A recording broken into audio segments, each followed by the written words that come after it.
Hoje a nossa aula é a segunda lição, né? Qual é mesmo o livro? Hã? Na verdade são dois, né? Hoje, né? Vamos ver se a gente consegue meio, né? São dois livros. O livro de Jeremias e o livro de Lamentações. Então, abra sua Bíblia aí no livro de Jeremias, no capítulo 1. Sua revista no capítulo 2. Na lição 2. Foi domingo passado, Isaías. O pastor Eri que deu aula.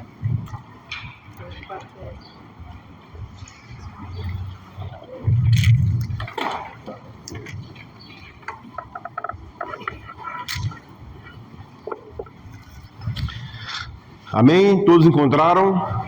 Amém. Vou fazer uma pergunta a você. Quem foi que escreveu o livro de Jeremias? Quem? Jeremias. E foi Jeremias que escreveu o livro de Jeremias? Aí eu vou perguntar a vocês. E quem disse a vocês que foi ele?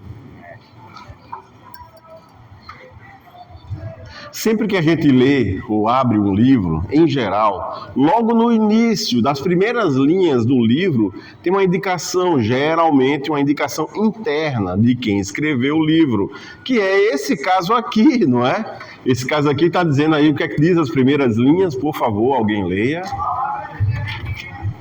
Opa! Então, assim, e quem lhe disse? A Bíblia disse, não é aqui. Palavras de Jeremias, filho de... Sabe quem é Ilquias, né? Aquele sacerdote de onde? Anatote. Então, a gente tem algumas identificações aí sobre Jeremias, não é? Primeiro, que o livro dele foi escrito por ele. Agora, só que existem algumas intervenções. Ele tinha um amanuense, um profeta que também andou com ele. Quem sabe o nome do profeta que andou com Jeremias e que ajudou ele a escrever o livro? Quem sabe? O nome dele é Baruque. Ajudou a ele a escrever. Então, alguns capítulos, principalmente o último capítulo, Baruque ajudou também o capítulo que foi rasgado pelo rei, também ele ajudou a escrever esse livro aqui. Agora, o Ilquias, talvez você diga assim, pastor, eu sei quem é Ilquias. Ilquias é aquele sacerdote que quando o rei Josias achou o livro no templo, não foi o Ilquias que achou o livro? Eles têm o mesmo nome, mas não são aceitos como a mesma pessoa. Até porque, por uma questão de geografia, de localização, o Ilquias, que é citado lá no reinado de Josias, era de Judá, de Jerusalém.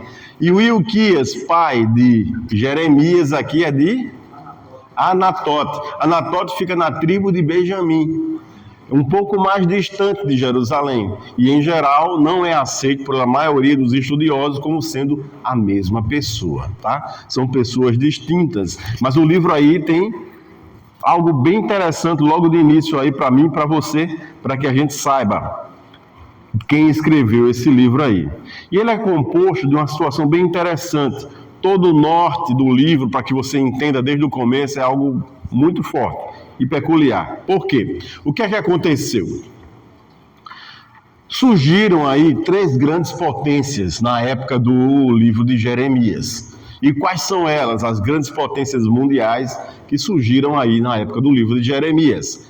Os assírios, os egípcios e, por último, os babilônicos. Esses 3 grandes povos surgiram aí.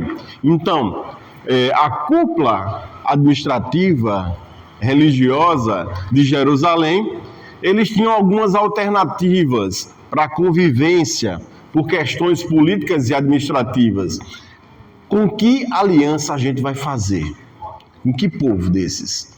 A gente vai se associar com os assírios, que já estavam numa situação decadente? a gente vai se associar com os egípcios, a gente fazendo isso, a gente vamos estar bem. Porque o negócio é a gente estar do lado de quem vai vencer, ou de quem vai ganhar. Havia essa preocupação por estratégia política, mas do que é que você depende mesmo? Das suas estratégias pessoais, do seu network, né? Da sua rede de conhecimento, de familiares, do que é que você depende mesmo? A mesma coisa que o povo de Deus também dependia.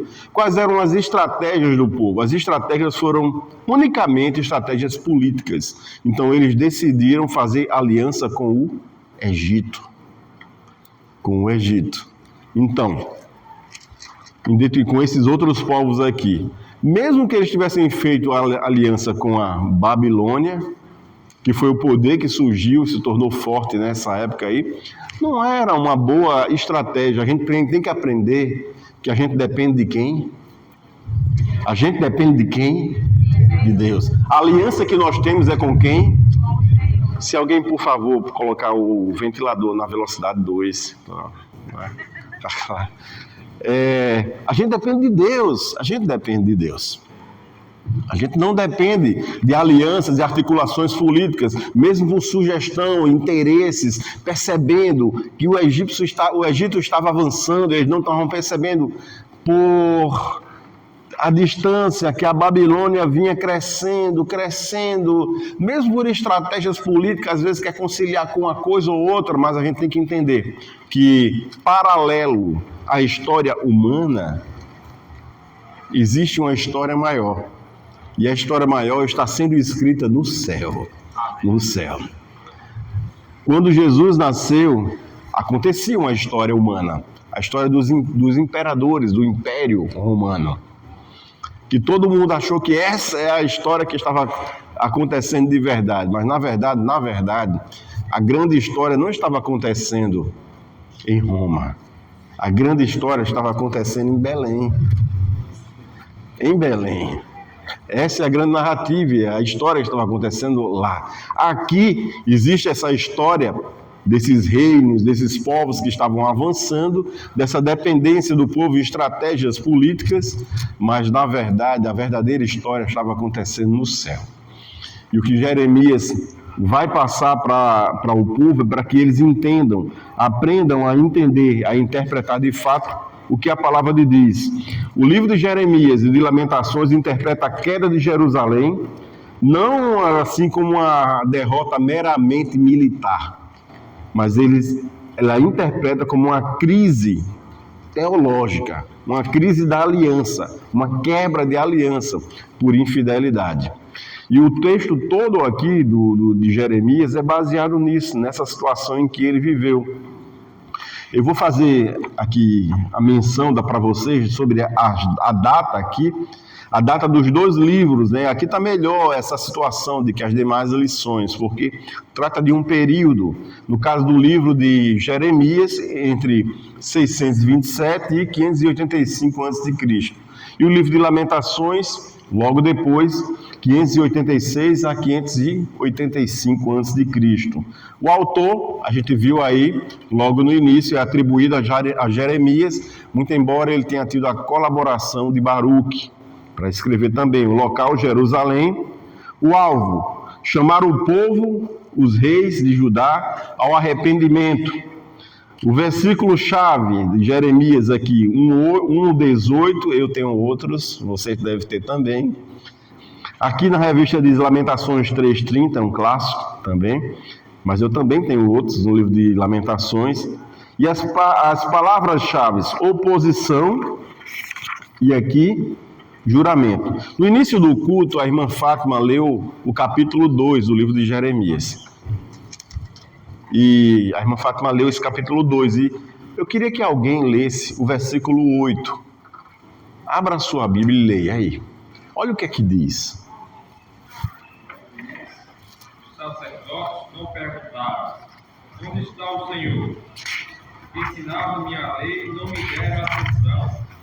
Os governantes se voltaram contra mim, os profetas falaram em nome de Baal e foram atrás de ídolos e dos reis.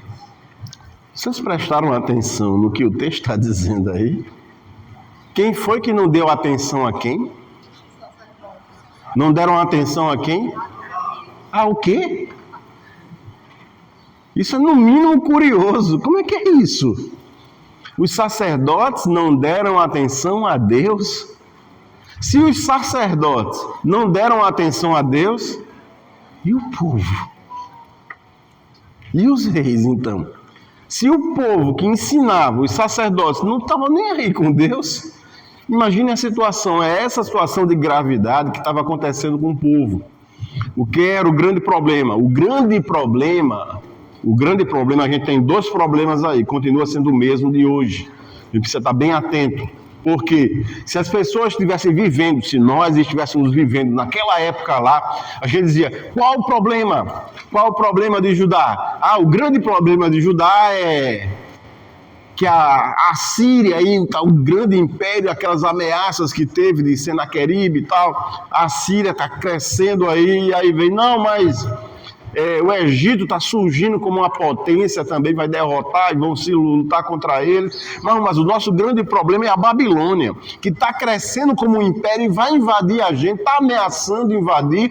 Esse é o nosso grande problema. Não. O nosso grande problema é o mesmo problema que nós temos hoje. Qual é o nosso maior problema? O maior problema é pagar aquela conta de casa lá. Não é. Sabe qual é o nosso maior problema? Qual é o nosso maior problema? Falta de confiança em Deus. Qual é o nosso maior problema? O pecado. O nosso maior problema é o pecado. Esse é o grande problema. Continua sendo o mesmo. Continua sendo o mesmo. E o que é que ele conduziu? E conduziu o povo a o quê? O pecado conduziu o povo a se afastar. Se afastar de Deus. Esse é o grande problema. Não é o império, o crescimento, a história paralela que surge naturalmente e que é conduzida e que nós sofremos influência dessa história. O grande problema é o pecado. É o pecado. O livro de Jeremias, ele cita a aliança que foi feita com Deus, e em função da infidelidade do povo, aí em função dessa infidelidade há uma advertência, dessa advertência vai ter consequência, juízo, depois desse juízo, destruição, em função da destruição vai ter um lamento, em função desse lamento eles vão ter a memória daquilo como era antes, depois vai surgindo a esperança, e Jeremias fala sobre uma nova esperança, uma nova aliança, e no final que vai ter uma restauração. Ele cita, mas Jeremias não viveu para ver, embora tenha profetizado, a nova aliança, nem a restauração iniciada. Jeremias não viveu para ver essa questão. Então, esse era o contexto do livro de Jeremias. A Síria e a Babilônia. Jeremias começa seu ministério em um dos momentos mais turbulentos da história, da geografia do mundo antigo. Durante boa parte do século 7 a.C., Judá esteve submetido à Síria, ao sistema que começa a ruir com a morte de Assurbanipal e, sobretudo, com a ascensão da Babilônia, com Nabopolassar, esse é o nome do rei, e vai nessa sequência aí. Ele tem uma vantagem, o profeta Jeremias, de ter passado por vários reis, várias situações, tendo um ministério muito longo. Jeremias passou pelo reinado de Josias, onde teve a reforma religiosa. Ele passou pela queda de Nínive, com o colapso do reino assírio. Ele passou pela morte de Josias, onde teve uma mudança política decisiva. Ele passou por o reinado de Jeoaquim, onde teve submissão e resistência. Ele passou pelo conflito que teve em Carquemes, com a ascensão babilônica. Ele passou pela primeira grande deportação, quando o reinado era de Joaquim, quando Joaquim é levado. Ele passou pelo reinado de Zedequias, a última fase de Judá, e viu a queda de Jerusalém e a destruição do templo. Então ele teve um ministério muito longo e viu muita coisa. Agora, o pior é que ele viu uma situação só decadência. de uma coisa muito difícil. E foi muito difícil para ele viver tudo isso. A datação da queda de Jerusalém é em torno de 586 a.C. E o final do templo. E tem características bem interessantes que eu queria conduzir vocês pelo livro de Jeremias agora, numa narrativa para a gente poder entender bem direitinho cada contexto. Vamos acompanhando, vai acompanhando na Bíblia aí o que é que acontece, o que aconteceu no livro de Jeremias. O primeiro capítulo ele trata de quê? Trata de um chamado. Eu vou narrando e vocês vão acompanhando. O primeiro capítulo do livro de Jeremias trata mais principalmente sobre o chamado. Ele fala que o escolheu desde o ventre da mãe, não é? Jeremias relata a sua insegurança e diz que é apenas uma criança e que Deus diz que colocará nele as suas palavras. E o que é que Deus faz para citar, para falar para ele as suas palavras? É o mesmo que a gente vê assim, Deus diz para Jeremias, olhe do lado, o que é que você vê? Vamos dizer assim, se Jeremias tivesse em cabedelo, ele ia dizer assim, Deus ia dizer, Jeremias, olhe do lado, o que é que você vê? Aí Jeremias dizia assim, eu vejo uns coqueiros, assim. Eu vejo uns coqueiros, pronto. Do mesmo jeito que você vê esses coqueiros, você saiba que eu estarei conduzindo você. Com a mesma certeza que você vê, porque onde ele olhava, ele via uma amendoeira que está aí. Mas aqui, se ele tivesse em cabedelo, Deus diz, você olha, você vê um coqueiro. Por todo canto que você vê um coqueiro. Para lembrar que o Senhor vela para cumprir a sua palavra. Então, o capítulo 1 vai sobre o chamado, a resistência de início. Aí vem depois, nos capítulos seguintes, a acusação de idolatria, quebra da aliança do povo, infidelidade do povo com Deus. E no capítulo 7, aí esse a gente tem que deter-se mais um pouquinho. Vai caminhando de 2 a 6, acusação de idolatria, quebra de aliança, nós lemos aqui o versículo 8 do capítulo 2. O capítulo 7 trata de algo interessante. A gente continua fazendo as mesmas coisas. Eu acho que Salomão tinha razão. Não há nada de novo debaixo do céu, do sol. Não há nada de novo. Continua fazendo as mesmas coisas. O que é que o povo decidiu fazer? Jeremias profetizou e disse que ia ter punição para o povo. E a punição o quê? Eles iam ser levados como cativos pela Babilônia. Veio alguns outros profetas e disse assim, não, vai não. Vai não. E Deus pegou esses profetas. Depois, outros disseram assim, não, vai, mas não vai ser 70 anos. Vão ser pouco tempo. Vai ser pouco tempo. Mas eles tinham um amuleto em Judá e ostentavam isso e faziam questão de achar que estavam seguros. Como tem muita gente que coloca um crucifixo no carro e acha que aquilo ali vai garantir a sua segurança. Tem gente que abre a Bíblia no Salmo 91. Sim, esse salmo é sobre quem mesmo? É sobre Jesus, não é sobre eu e você. É um salmo messiânico. Mas abre lá no Salmo 91 achando que vai ficar seguro. E o povo de Judá também tinha a mesma ferramenta, também uma ferramenta semelhante. Eles diziam, o templo é a nossa garantia. Porque o templo estando aqui, nada acontece com a gente. Nada acontece. O que eles esqueceram é que o exterior não fala nada para Deus. O que Deus queria, na verdade, é que o templo, o culto a Deus, estivesse lá no interior deles.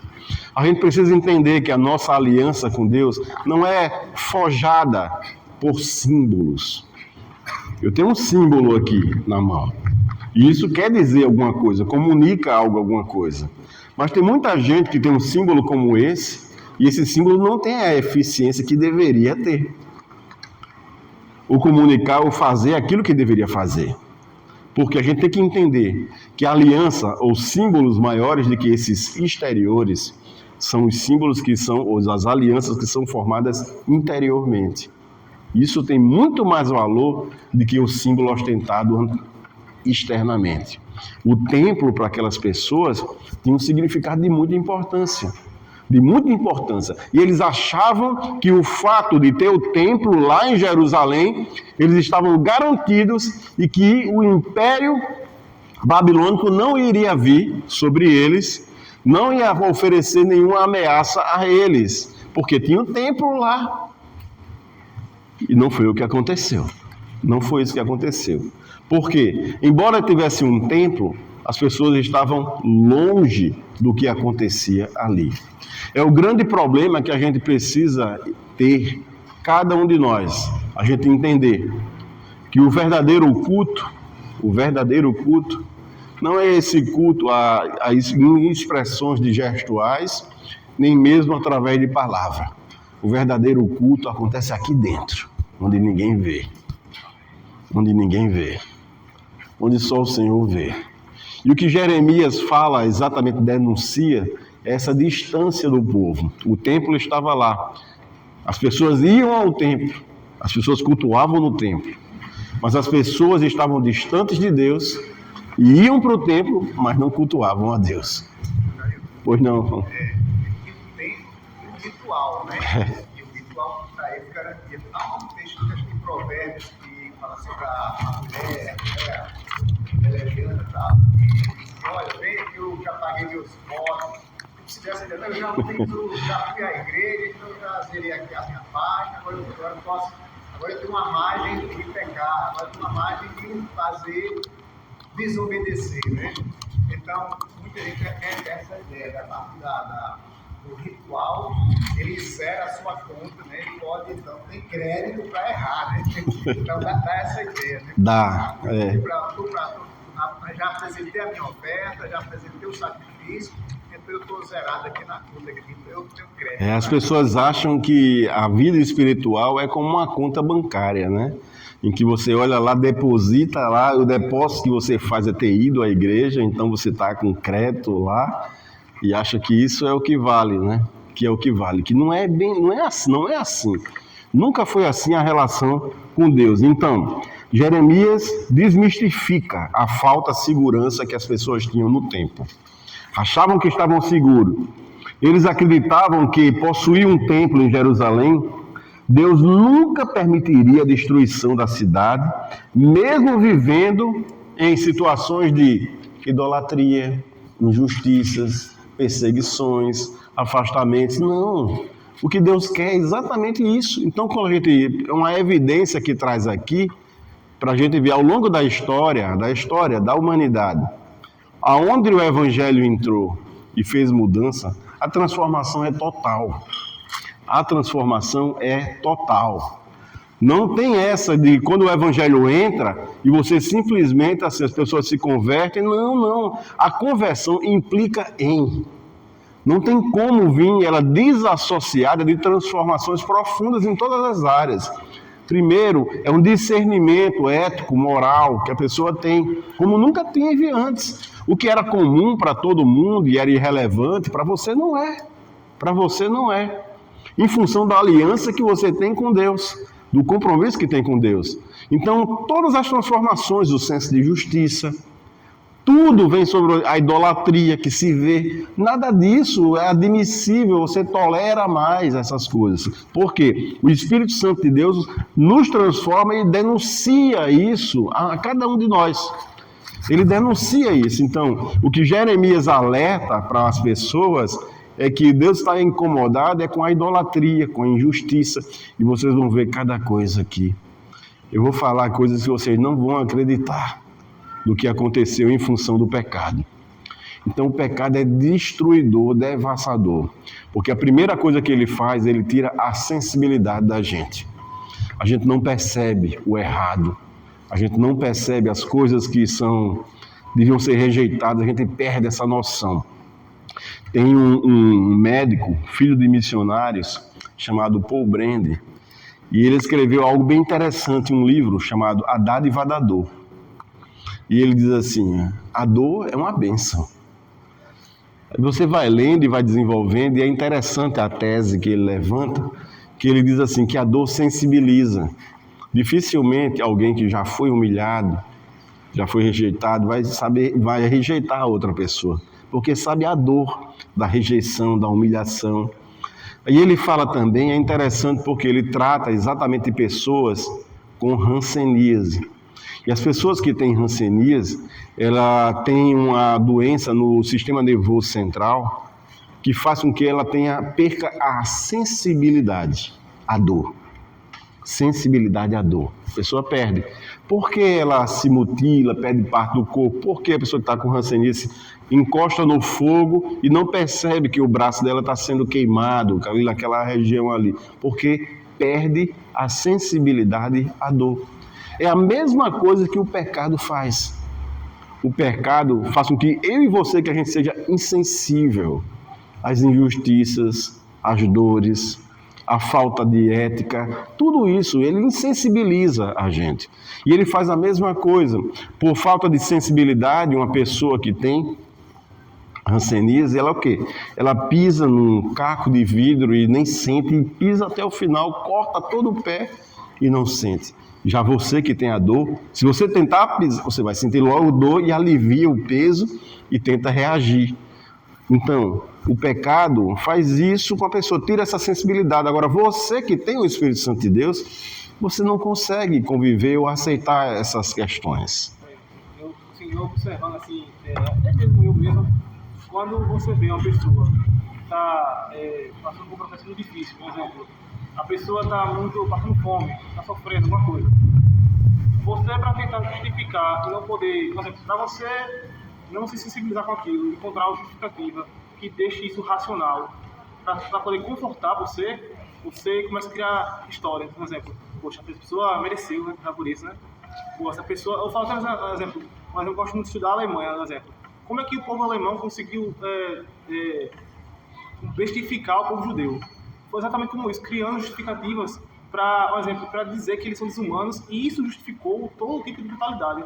A partir do momento que eu criei uma racionalização do ódio, aí eu me sensibilizo.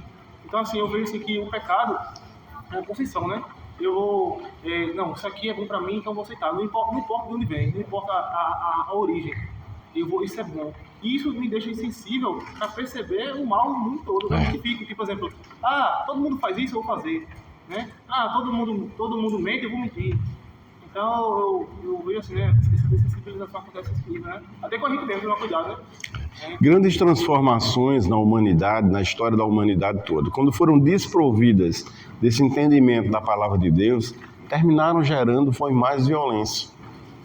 Grandes revoluções ou revoluções humanas que aconteceram ao longo da história. É chamada de uma revolução sem sangue. Qual é a revolução sem sangue? É a que aconteceu na Inglaterra, em função da abolição da escravatura. Porque nos outros povos que foram feitos, elaborados essa abolição da escravatura, mas num viés de puramente humanista, ou sob o viés do iluminismo, ou da filosofia da capacidade humana de transformação, nenhuma delas deu certo. Em toda a estrutura. E na Inglaterra deu certo por quê? Porque a sensibilização de não escravizar o outro não foi dotada nos palácios. Ela surgiu no meio do povo de Deus, no meio da igreja, que não aceitava isso, e aí surgiu como um princípio de respeito. Isso faz toda a diferença. Por quê? Revoluções nobres, como aconteceu com a França. Liberdade, igualdade, fraternidade. Ideais nobres, humanitários, que regeram para uma transformação social. O que isso aconteceu? Até Voltaire, um dos idealizadores disso, foi vítima das próprias idealizações humanas, muitas vezes estruturadas em pura racionalidade. Mas quando é desprovida do fator espiritual, cai ao insucesso. Aqui e ali vai fadar em sucesso, descamba para a violência e outras coisas mais, como aconteceu com a Revolução Francesa, em que muitos foram mortos e o que aconteceu? A ascensão de um outro império, o império agora napoleônico, que deu margem para ele surgir. Então a gente vê, o que a gente tem que entender, não é diferente a gente associando. As pessoas associavam a proteção e a garantia que nada ia acontecer na sua vida em função de ter o templo.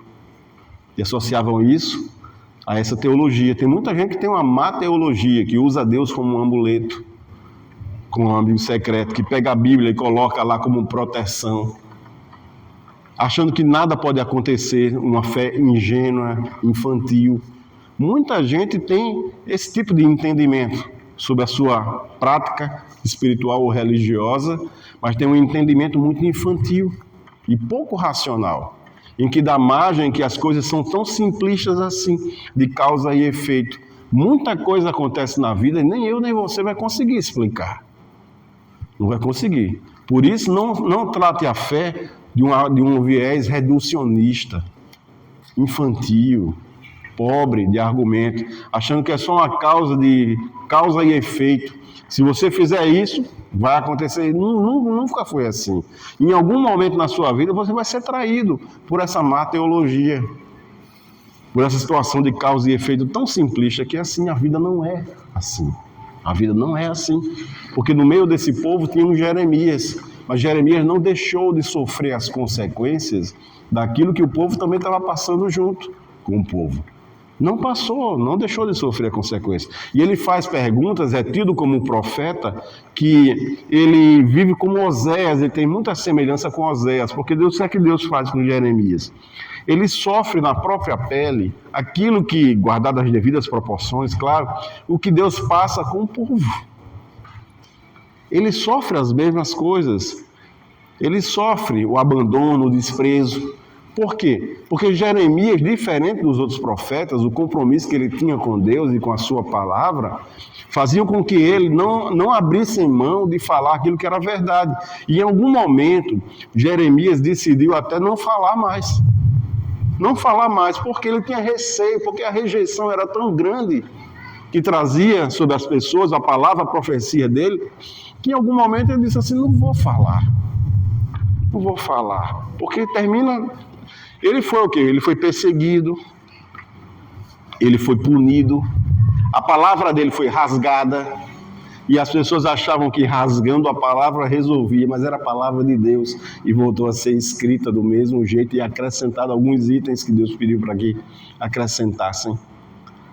A palavra dele era difícil, e as pessoas se acostumaram, e a mesma coisa assim. Às vezes nas próprias igrejas, nos púlpitos das igrejas, as pessoas estão conformadas ou alimentadas ingenuamente e de forma infantilizada de ter um discurso que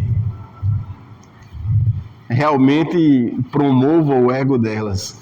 Mas não é assim, não é assim.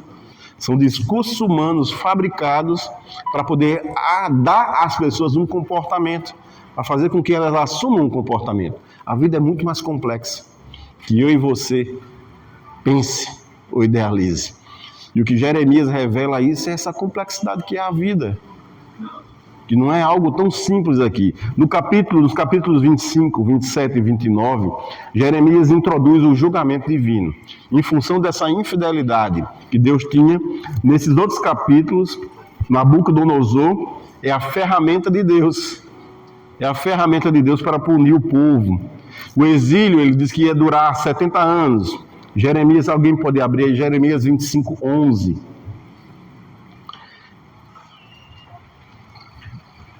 Pode ler quem encontrar, por favor.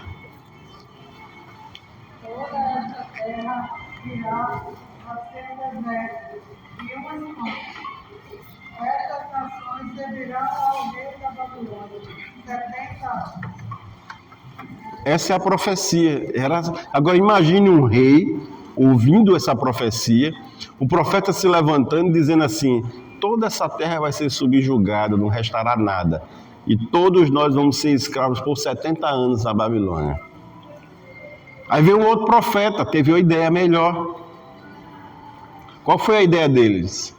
Isso que ele disse é tudo mentira. Não é assim não vai ser nada disso. Está tudo mentira. Você acha que o rei ficou com que palavra? Você acha que se a pessoa subir num púlpito de uma igreja e falar de advertências, de coisas sérias da igreja, e outro chegar e começar a profetizar, né?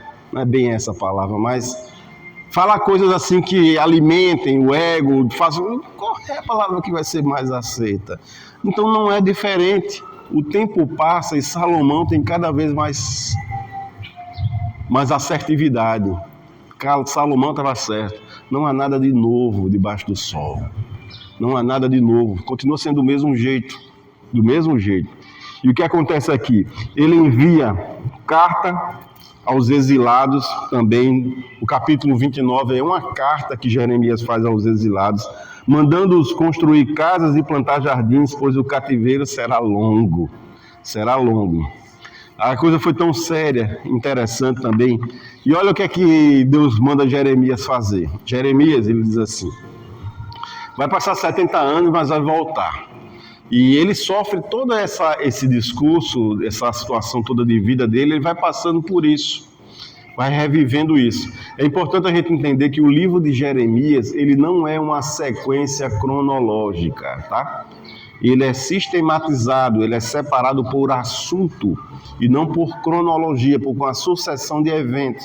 Por isso que aqui, daqui a pouco eu vou voltar para um capítulo com vocês aqui, ele vai andando, que eu estou tentando dar o viés cronológico para esse entendimento da gente. Mas o livro em si de Jeremias, ele não é cronológico. Ele é sistemático, é por tema. Ele vai tratando por tema e vai surgindo, vai avançando ao longo do tempo aqui. E aqui ele manda uma carta e Deus chega a dizer para ele assim: Jeremias, lá em Anatote, compre uma terra. Quem da gente compraria uma terra com a região cercada por um povo inimigo e você ia comprar uma terra? A gente vê as pessoas comprando terra aí por outras estratégias, por informações privilegiadas, não por isso. Mas aí o que é que acontece? Deus manda como efeito, como esperança para o povo, porque ele manda a mensagem e diz assim: porque chegará o dia em que as pessoas novamente poderão comprar e vender as terras e produzir. E muitas coisas vão afunilando, e o negócio vai ficando muito difícil no livro de Jeremias. Os capítulos 30 e 33 são tidos assim como o capítulo da consolação, porque fala da nova aliança. Da nova aliança. Eu vou voltar com vocês, a gente vai voltar agora para o capítulo 2. O capítulo 2 diz assim: Deus é tratado pelo povo como inimigo, é o autor da culpa, não culpa apenas os babilônios, mas ele reconhece que foi o próprio Deus que derramou o seu furor. Isso tem a complementação no livro de Lamentações, ele nos ajuda a entender isso aqui. E depois assim, avança, os capítulos 34 e 35, tem a perseguição do profeta, a queda da cidade no capítulo 39, a fuga para o Egito, nos capítulos 40 a 44, o julgamento das nações, nos capítulos 46 a 52, onde tem um oráculo contra as nações, que ele faz lá, e o apêndice histórico no capítulo 52. Esse é um resumo do livro de Jeremias, que acontece tudo isso. Agora, eu queria fazer menção do capítulo 7. O capítulo 7 é onde tem uma pregação dele, é chamado de Sermão do Templo, que é um dos capítulos mais bonitos do livro de Jeremias também. Sermão do Templo, capítulo 7. Onde ele fala exatamente sobre a questão desse discurso das pessoas de acharem protegidos pelo templo. Também tem a menção do oleiro. O que é que Deus faz com Jeremias? Ele dá experiências a Jeremias para que, em função das experiências de vida que ele tenha, ele extraia a sua mensagem.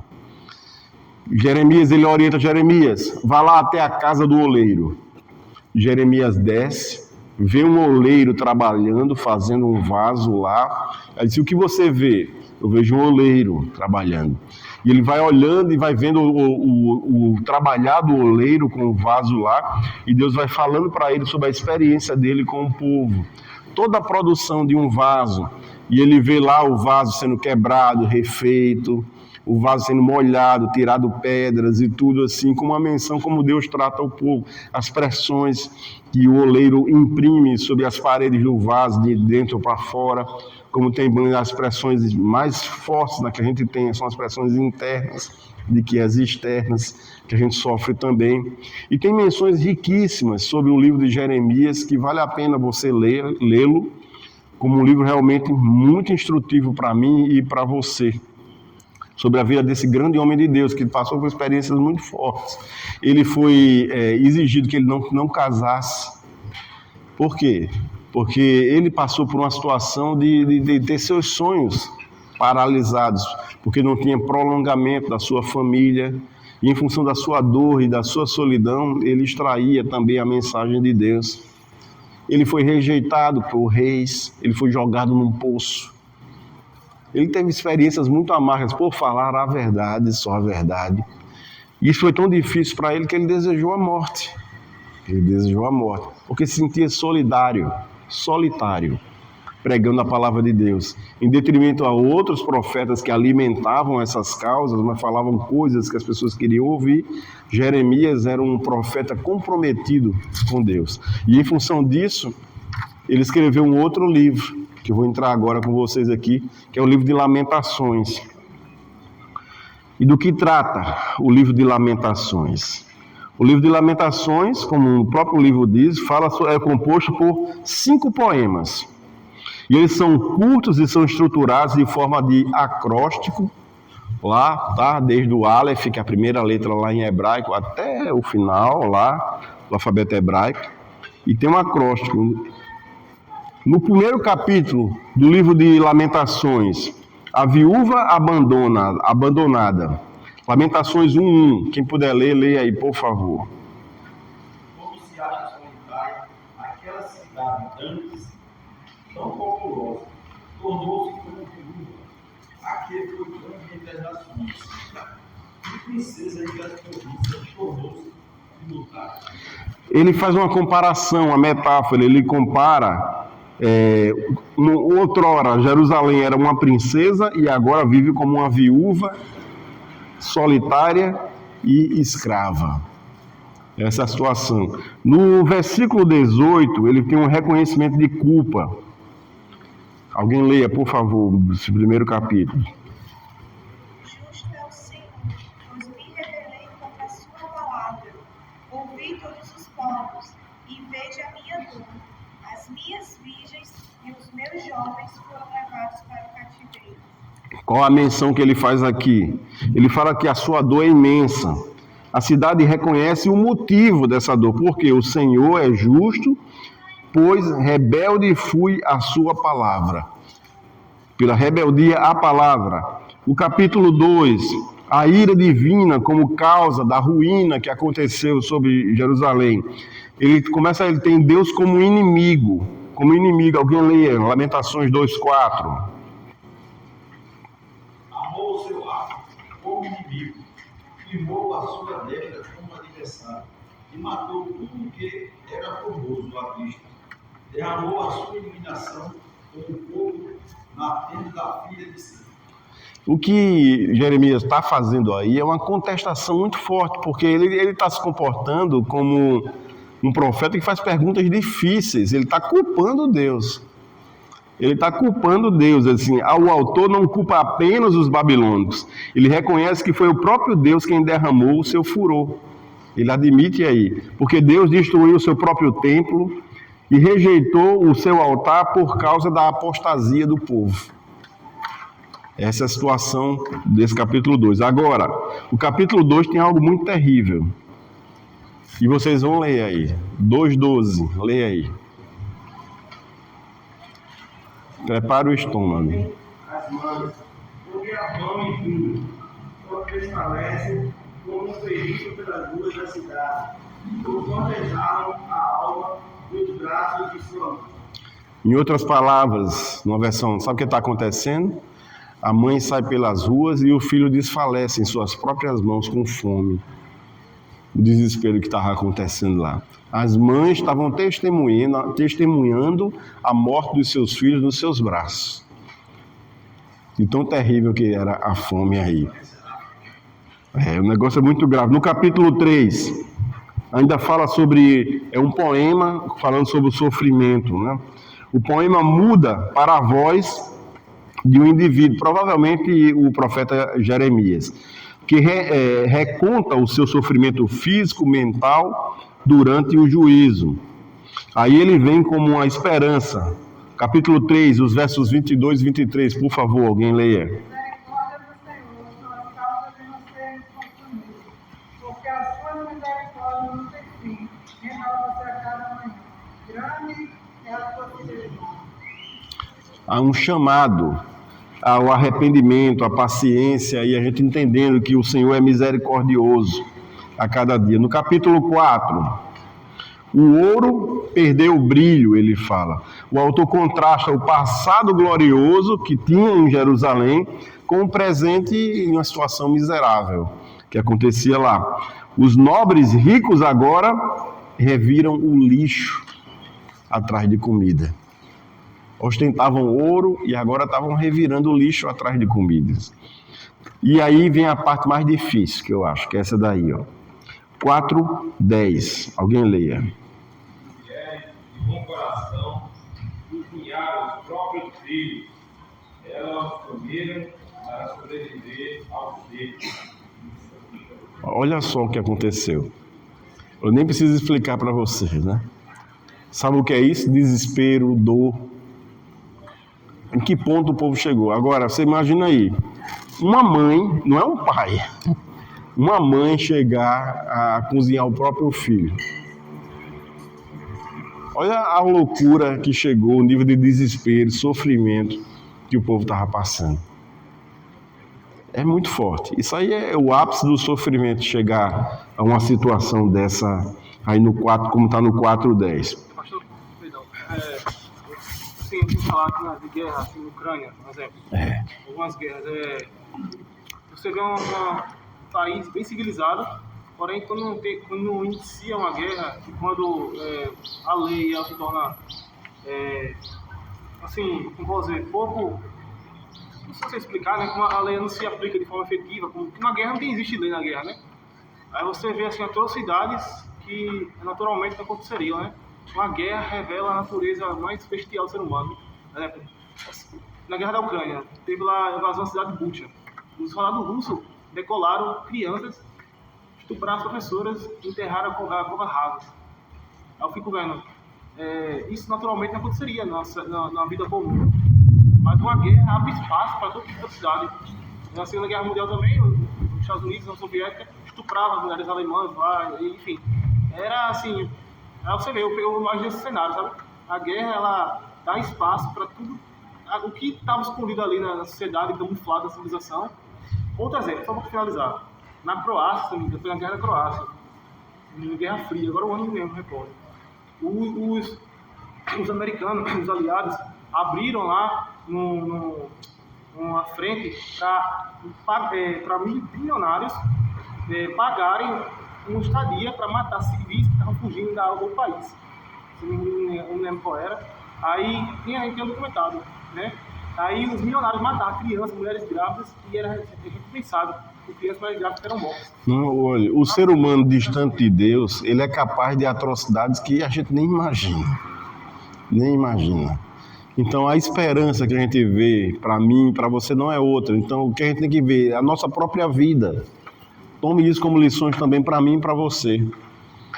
Basta eu e você, a gente se afastar de Deus, para a gente começar a imaginar, pensar, fazer besteiras, como a gente precisa de Deus, como a gente precisa da palavra de Deus, como a gente precisa do Espírito Santo de Deus. Não é uma questão de religiosidade, é uma necessidade espiritual, de entendimento. Desassociado de Deus, aí é só ruína, só ruína. A gente não consegue viver, ponderar, equilibrar a nossa vida se a gente se distanciar de Deus. Oi, Jaque. Ele fala que ele está em pé, cuidado para que não caia. Então, às vezes a gente, por estar buscando a Deus, estar na presença de Deus, pode vir um sentimento de que estou fome. Mas é como o Senhor falou, se não é Deus em nós, né, se não é nossa busca diária por Ele, a gente não consegue. Vem os pensamentos, né? Quando vocês estavam falando, eu estava lembrando, eu vi uma notícia país que foi assinada uma ordem, uma lei, no caso, né?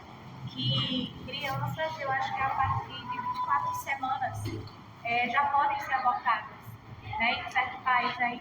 E assim, tinha mulheres, eram todas mulheres, a que estavam atrás dessa, acho que era uma senadora, que ela estava escrevendo isso, e assim, em cima, acho que ali em cima e embaixo, tinha foto de um bebê de 24 semanas, completamente formado, era um bebê, né? E elas estavam festejando a morte de possíveis crianças. Então, assim, a gente vê o quanto a maldade, sabe, do ser humano é. Então, cada vez que a gente se distancia de Deus, a ausência de Deus, que é amor, se a gente não tem o amor de Deus, então, ele não existe. Né? A gente começa a fazer coisas e busca justificativas, né, para o nosso erro. Isso. Adão e Eva. Adão, quando Deus foi conversar com ele não pediu perdão. Né? Ele quis culpar Deus. Culpou a mulher e culpou a Deus. E assim também somos nós. Quando acontece alguma coisa, às vezes, ao invés de a gente olhar para nós e reconhecer o nosso erro, o nosso pecado, e reconhecer quem nós somos e quem Deus é, a gente às vezes quer justificar, colocando a culpa em Deus ou no nosso irmão. Quando, na sua grande maioria, a culpa é nossa.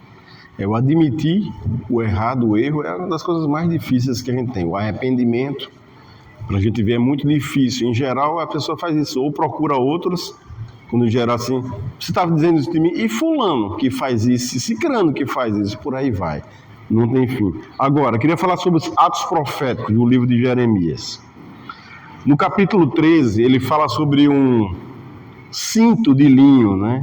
O cinto, inicialmente, unindo o corpo, representa a intimidade pretendida com Yahvé, com Deus e Judá. A sua deteriorização simboliza a corrupção da relação. O cinto se estraga, aquilo ali. Aí tem outro ato profético também, o oleiro, no capítulo 18, que eu já mencionei aqui. O oleiro demonstra a soberania de Deus sobre o povo. Mas o episódio também contém uma dimensão dinâmica. O juízo anunciado será relacionado à resposta humana. Então, não pense que em função dessas atrocidades humanas que acontecem, que não vem o juízo de Deus. Deus é justo. E o que aconteceu com esse povo é que também Deus veio e fez e teve o juízo. Tem um vaso quebrado no capítulo 19 de Jeremias, que significa o quê? Agora o simbolismo é inevitável. A quebra representa juízo. Então, quando ele vai vendo aquilo ali, é exatamente o que Deus diz. Então, ele chega para o povo e vai profetizar para o rei, para o povo, e diz assim, não há o que fazer agora. Vai vir o juízo de Deus. E quem é que quer escutar ou escuta de forma pacífica isso aí? O jugo, Jeremias 27 e 28 também fala sobre o jugo. O jugo representa a submissão que o povo teria à Babilônia. Os falsos profetas prometiam libertação imediata. Jeremias afirmava algo extremamente desconfortável. Aceitar o jugo da Babilônia naquele momento era reconhecer o juízo de Deus. No 32, que eu falei também, ele compra, Deus pede para ele comprar uma terra numa situação que estava invadida, mas como um ato profético. E por que Deus faz isso? Deus para dizer que no futuro as pessoas irão comprar, ainda se comprarão casas, campos e vinhas nessa terra, é o que Deus diz para ele, para que eles saibam. No livro de Lamentações há uma poesia muito forte, em que Jeremias diz, o juízo está chegando. E aí o livro de Lamentações pergunta, como continuamos falando com Deus depois que o juízo chegou? Olha a pergunta que ele faz. Uma pergunta que ele faz. Por quê? Olha como é interessante o que ele diz. E é uma pergunta que eu vou até dizer para vocês, se vocês não perderem essa aula sobre o livro de Abacuque, que para mim é um dos livros mais profundos que tem na Bíblia aí, tá? É pequenininho, talvez a maioria de nós não tenhamos lido ele, mas para mim é um dos livros mais profundos que tem na Bíblia, que fala sobre a questão da Teodiceia, sobre o mal, e Jeremias toca também nisso aqui, nesse ponto aqui. E o que é que ele diz? E a contestação de Jeremias, ele faz muitas perguntas difíceis ao próprio Deus. Senhor, como é que você vai usar? Como é que o Senhor vai usar um povo mais errado que a gente, mais idólatra que a gente, mais incrédulo que a gente, mais violento que a gente, para punir a gente? Para punir a gente. Não, é de fato, não é? Para punir a gente. E ele levanta essas contestações e tudo, e perguntas a Deus, e algumas delas nem tem resposta no livro. Nem tem respostas, como contestação. Porque não é uma questão de compensação, ou de efeito de julgamento em quem é mais errado do outro. Mas o que Deus está querendo levar o povo ao arrependimento. Querendo conduzir o povo ao arrependimento. E às vezes as pessoas só aprendem por lições difíceis, com situações difíceis. Quanto de nós, a gente só chega mais perto de Deus no momento de dor, na necessidade extrema. A gente ora como nunca orou. A gente começa a vir à igreja como nunca veio. Procura ler a Bíblia como nunca fez, em função de uma dor. Então, que catalisador ou estimulador há em nossas vidas que nos impulsione mais para perto de Deus? Nós deveríamos ser racionalmente inclinados a fazer essas coisas que Deus nos orienta, que são as disciplinas espirituais, naturalmente, e buscar essas coisas de forma natural, para que não haja um catalisador desse como a dor ou a necessidade extrema, para nos empurrar, para poder só assim a gente orar, só assim a gente chorar na presença de Deus, cantar na presença de Deus, de todo o coração, se envolver, para a gente aprender, porque o verdadeiro culto, como eu falei no início, que Jeremias alerta para o povo, está aqui dentro, onde ninguém vê. Quando Jesus fala sobre as duas casas, lá, as duas casas eram exatamente iguais,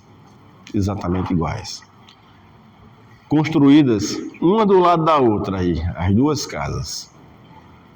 Mas só que o grande problema é o que ninguém vê. É o que ninguém vê.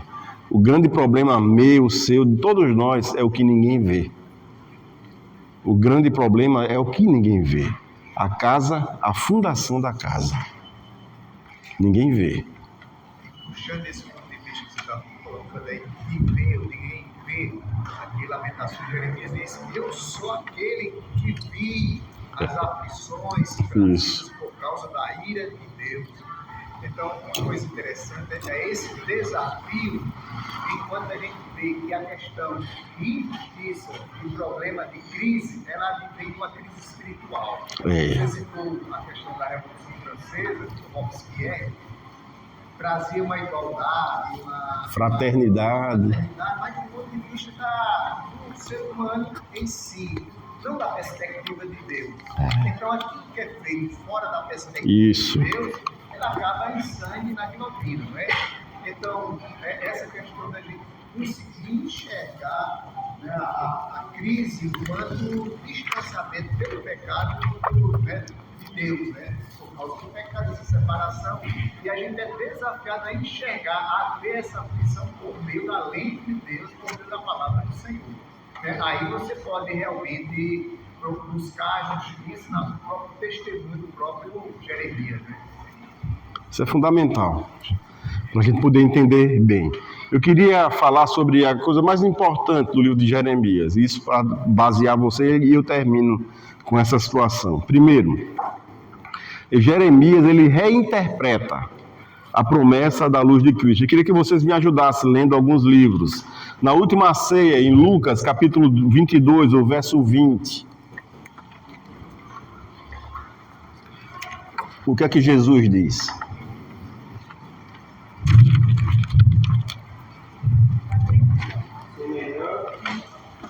Semelhantemente, ele será o novo cálice, dizendo: este é o cálice da nova aliança, o meu sangue derramado em favor de vós. Sabe quem falou da nova aliança? Jeremias, no capítulo 31. E o que Jesus faz aí é exatamente citar novamente aí Jeremias no capítulo 31. Esse é o cálice da nova aliança, no meu sangue. Jesus toma a linguagem de Jeremias e associa diretamente à sua morte. Falando com uma interpretação, a nova aliança passa a ser compreendida através de Cristo. 1 Coríntios 11, que Paulo fala lá sobre a ceia, a mesma coisa. 2 Coríntios 3, Paulo reproduz essa mesma tradição. Paulo devolve a oposição entre letras e tábuas, né? Ele dá eficiência para isso. Agora, Hebreus, antes eu queria que alguém lesse aí Jeremias 31, os versos 31 até o 34. Isaías 21, diz o Senhor. Em que farei um concerto novo, com a casa de Israel e com a casa de Judá.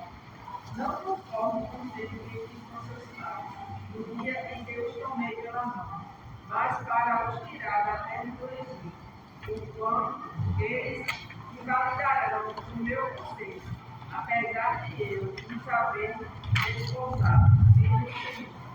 Mas este é o conselho que farei com a casa de Israel, depois daqueles dias, diz o Senhor. Porei a minha lei no seu interior, e as que querer afiar escreverei em seu coração, e eu serei seu Deus, e eles serão o meu povo.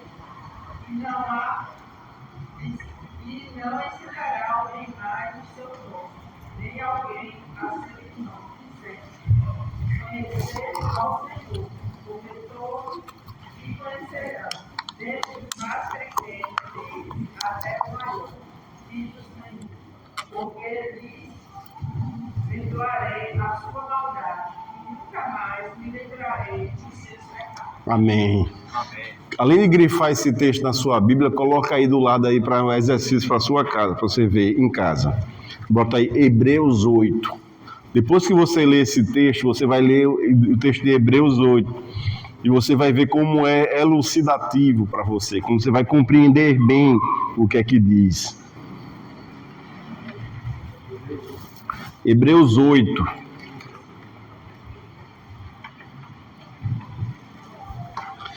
Ele fala também que dos seus pecados não me lembrarei mais, não é isso aí nesse texto que a gente leu?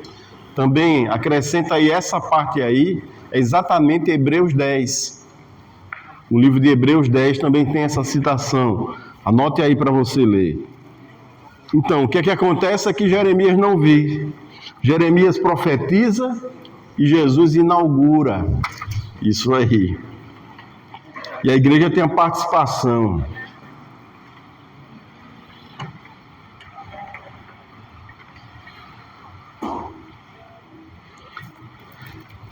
Os dois, tem muitos outros textos que têm relação do Novo Testamento com o livro de Jeremias, mas a gente vai ficar por aqui em função da hora, e eu queria só concluir com vocês sobre algo muito sério do livro de Jeremias. O que é que acontece? A grande contribuição do livro de Jeremias e Lamentações da Bíblia toda, para a nossa vida, para a teologia, pode ser resumida no seguinte: Deus leva a sua aliança a sério, o suficiente para julgar a infidelidade do seu povo, mas a sua fidelidade é grande o suficiente para que o juízo não seja a última palavra. Ou seja, o povo pecou, caiu em idolatria, Deus veio com juízo, puniu o povo através da Babilônia, mas isso não foi o final do povo, porque Jeremias cita que virá o dia em que Deus fará uma nova aliança com o seu povo. E essa nova aliança que Deus faz com o seu povo é através do seu Filho. É uma aliança de sangue que Jesus fez para nos dar uma nova esperança para a nossa vida. É isso que resume o livro de Jeremias. Jeremias mostra que a destruição de Jerusalém não significa que Deus perdeu o controle da história. Lamentações mostra que reconhecer a soberania de Deus não significa deixar de chorar diante das tragédias. Jeremias 20 mostra que a fé pode sobreviver no interior do lamento, na situação difícil. Jeremias 31 mostra que o horizonte para que toda crise aponta, Deus não apenas reconstruirá uma cidade, Ele reconstruirá uma relação pactual, uma nova aliança em Jesus. A solução definitiva para a crise não será simplesmente uma nova geração. A solução não é aquele povo morrer e nascer outra. Não. A solução é aqueles: porei a minha lei no seu interior e escreverei no seu coração. Eu serei o seu Deus e eles serão o meu povo. E todos me reconhecerão e perdoarei a sua maldade. A grande solução não é uma geração após a outra, mas a gente ter a palavra do Senhor no nosso coração. É justamente por isso que Jeremias 31 ocupa uma posição estratégica. Então, na sua Bíblia aí, circula aí novamente Jeremias 31 para você ler em casa, que é um ponto fundamental na compreensão de todo o livro. Assim, ele aponta para uma renovação da relação entre Deus e o seu povo. Então, o livro de Jeremias e de Lamentações são, na verdade, são livros que ensinam o crente a ignorar, não ignorar a dor em nome da esperança, ou seja, ajuda o crente a enfrentar a dor, o sofrimento, sabendo que ele tem esperança. Quando Jeremias diz: quero trazer à memória aquilo que me dá esperança. O que Jeremias está falando para mim e para você é como uma estratégia de vida, como objetividade para você olhar para a vida, mesmo diante do sofrimento, da dor, mas você olhar para diante e saber que há esperança. E qual é a esperança? São estratégias humanas? Não. A esperança é a mesma que ele apontou nos capítulos 31 a 33. A esperança é Jesus Cristo.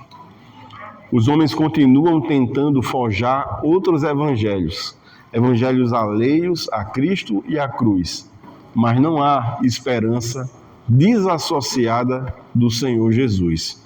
Às vezes as pessoas dizem: mas se a gente se amar, se a gente se unir, se a gente der as mãos, se a gente ir juntos e a gente chegar, não que a gente não deva fazer essas coisas, mas achando que a razão está nisso. Não está. Não está. Porque nós não somos capazes de resolver o grande problema e a tragédia da humanidade, que foi o pecado que entrou no mundo. Nem eu, nem você conseguimos resolver essa situação. Só há um que consegue resolver. Então, nenhuma esperança pode estar desassociada da pessoa de Jesus. Ele continua sendo a nossa única esperança, porque as suas misericórdias não têm fim e se renovam a cada manhã. Amém? Vamos orar. Vamos ficar de pé.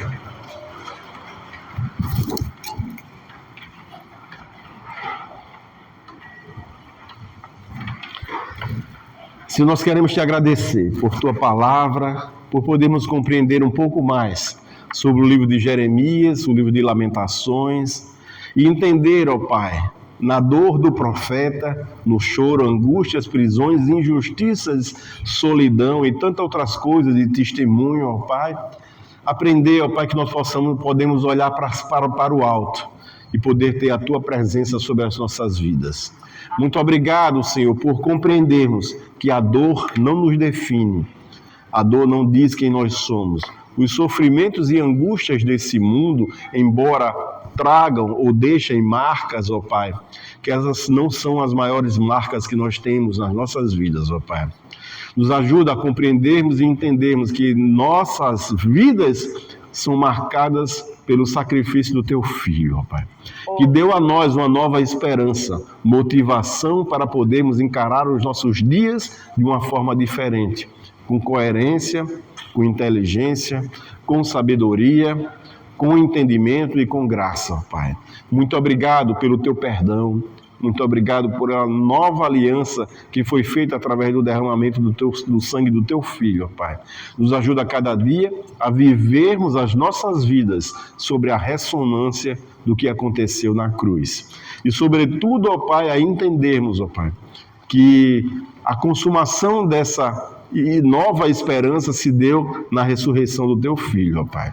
E assim como ele ressuscitou, nós também temos vidas em Cristo Jesus, ó Pai. Muito obrigado por tudo. Leva-nos em paz para os nossos lares, abençoa nossa alimentação logo mais e nos ajuda a estarmos de volta à tua casa, para continuarmos te adorando, louvando, engrandecendo o teu nome, ó Pai. Muito obrigado por tudo que aconteceu aqui nessa manhã. Nós te agradecemos em nome de Jesus. Amém. Amém.